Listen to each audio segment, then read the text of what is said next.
Hey, what is up, guys? Welcome back to my channel. For those who don't know me, my name is Mitch, and my YouTube channel and my goal with my channel is to just make videos about how to educate you, the consumer, about credit. So whether it's credit repair, building your credit, fixing your credit, that's what I want to make, just free knowledge and free videos, because obviously we don't learn this subject in school, which is different topic for a different day. But first of all, why you should never pay a collection agency. I'm going to give you guys, again, this is just subject to my opinion, what I would do. None of this is legal advice.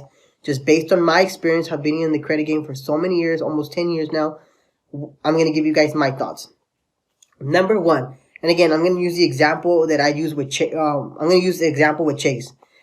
So let's say, for example, reason number one why I would never pay a collection agency is because if I pay that collection agency, guess what? That collection agency is never going to give a dime to Chase. So technically, I'm always going to be in a negative standing with Chase.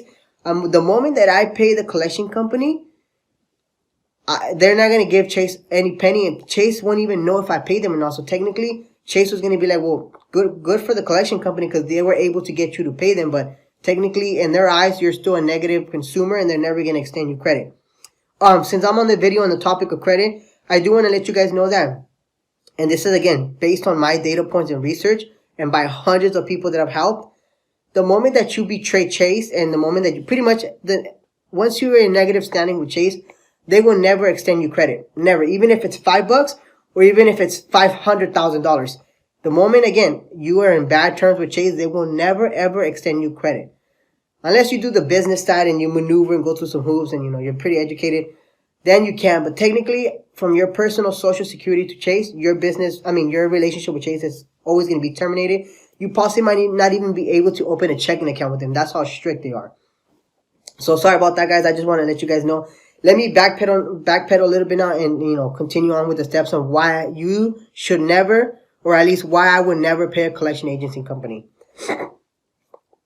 So obviously, I named number one. If I pay the collection company, they're not gonna give Chase any money, and Chase will never know that I paid the collection company. Simple as that.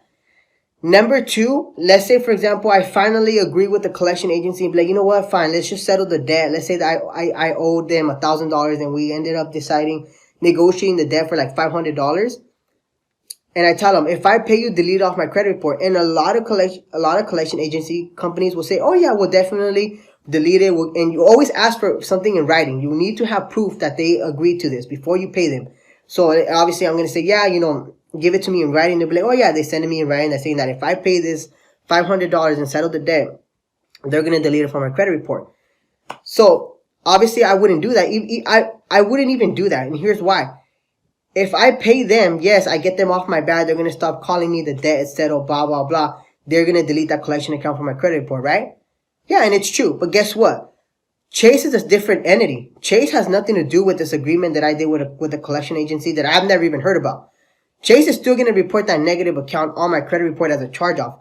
So it's like, and obviously even if I pay them, I can't tell them, hey, tell Chase to delete it, because Chase is going to be like, excuse my language, like, fuck off. Like, no, you had an agreement with them, not with us. You never paid us a penny. Again, even though you paid the collection agency is not going to pay Chase. So again, reason number two why you should never pay a collection agency is because they're going to pocket all the money and you're still going to be in negative standing with Chase.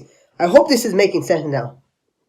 Number three reason why I would never pay a collection agency, and I don't recommend anybody to pay a collection agency, and the reason why you should never pay a collection agency company, number three, is because guess what? If you pay them, or even if you just admit to the debt, you just re-age the statute of limitations on that account that was stagnant. And you don't want to do that because now they have proof and they can use that against you and actually have a valid reason to sue you. And there's no reason why you should even give them that proof. Again, if you pay them, or you contact, or you agree to them, or you say, or you set a payment arrangement, you just honestly dug your hole deeper because now they have proof that you admitted to the debt, and now they have, there's been activity on that account that has not been active. Now they can re-age the statute of limitations. So again, number three, why you should not pay them is because you're going to re-age the account and start the statute of limitations all over. Number four reason why you shouldn't pay a collection agency is because there is no agreement between you. There's no legal reason why you need to pay a collection agency.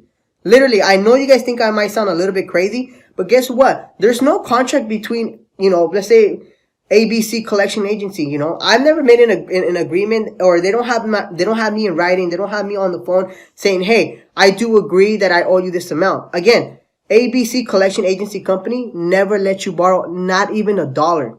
So why would you pay them any money? Chase is the one that let me borrow money. I defaulted with them. Just because they sold the account to ABC collection does not mean that ABC collection company has a right to collect money off me. Because again, legally, if they were to try to sue me, there's no contract stating that I owe them money. And if they were to go to court and say that, you know, this person has not paid me, guess what? The judge is going to say, well, who did this person owes the money to? And they're going to say, oh, Chase. And they're going to be like, well, how are you? There's no, if you try to connect the dots, you won't be able to connect the dots. Because Chase sold the account. Chase no longer owns the account. Now ABC company supposedly owns the account, but doesn't. Because why? Because there's no contract between me and ABC company. Therefore, they legally cannot collect on the debt. And if we're really trying to get technical here, I can sue them under the FDCPA, the Fair Debt Collection Practices Act, because they're trying to collect on a debt that they're not entitled to collect. They're pretty much stealing your money. Because again, I have no business, nor never did business with the collection company. They don't have no contract with me. There's no reason for them to even contacting me. I'm sorry if I get a little bit loud and passionate, but this is something that, like, you know, I'm very passionate about when it comes to credit. And I've always beat these creditors at their own game. So again, those are the top 4 reasons why me personally, or why I would always advise you to never pay a collection agency company, or have any agreement, or not even pick up the phone. Because again, guys, there's no contract between you guys.